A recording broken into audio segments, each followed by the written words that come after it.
I'm Faye What, and let's queer up South Florida and Florida. Ex-conversion therapy leader Alan Chambers arrested on minor solicitation charges. Alan Chambers, the former president of the once prominent ex-gay Christian organization Exodus International, has been arrested in Florida on charges related to soliciting sex from a minor during an undercover police operation.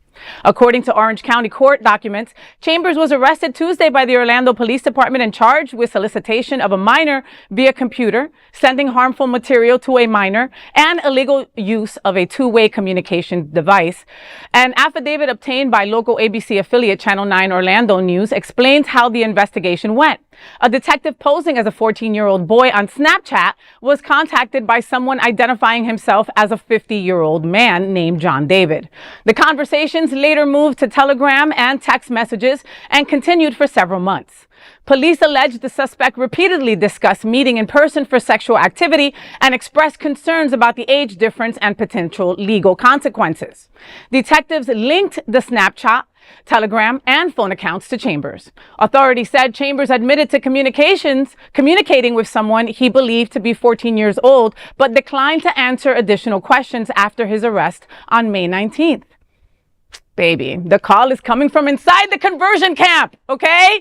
Every time one of these pray the gay away leaders gets exposed, I'm reminded repression is not rehabilitation, okay? And the hypocrisy is so loud, it needs its own podcast. Yeah. Stop letting shame-based family value crusaders lecture us about morality. And by the way, not a drag queen and not a trans person. Well, first off, there is no excuse for this crime. Child predatory behavior is not acceptable at any level, whether you're gay, straight, and it's mostly straight, no matter what. However, this goes to show that when you fuck with someone's mind, when you try and do things to them, to guilt them, to make them do these mental aerobics, there is permanent damage that is done. And this should be a warning call for anybody who is even thinking about sending their child to one of these camps that he used to run, because your child will come out much, much worse than when they went in.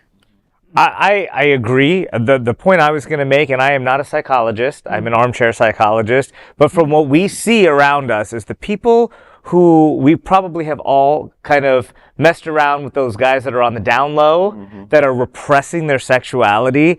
When somebody doesn't feel that they have an outlet to just be themselves, it does F with the brain. Yeah. And then any situation that they can kind of take advantage of, whether it's a kid in that maybe their parents don't know, or they can kind of get away. They find these kind of seedy avenues to try to find somebody else, and then they get into more trouble with it. You know, I remember when my mother found out I was gay, I told her, and she was saying, "Can't you just marry a woman and just kind of do some things on the side or whatever?" And I'm like, why would I ever put a woman through that? Living out loud is what keeps me sane and keeps me to making good decisions. The people who are on the down low, who are ashamed of themselves, they also put themselves in a lot of risky sexual situations to where they can contract certain diseases or viruses or something like that, and it hurts our community in every way. It hurts society. So please, Catholic Church, allow your priests to marry, allow people to be themselves, and the world will be a better place. Well, you think about these people that sit in positions and, as I would say, judge us or tell us that what we're living morally wrong. But how many people have we seen in powers of position to say that, then they get caught? And then they get caught. And again, like Trini said, because a lot of people are repressed. And unfortunately, I mean, look, Grindr was almost taken down at the Republican National Convention, right? Those are people that are hiding who they are. And it's not a joke. It's the truth. Right. And people lash out and do awful things to people that they can control, i.e. women, children, things like that, you know? Well, there is no other queer nonprofit media platform like this in the entire world. Support our LGBTQ stories by sharing them and subscribing to Queer News Tonight.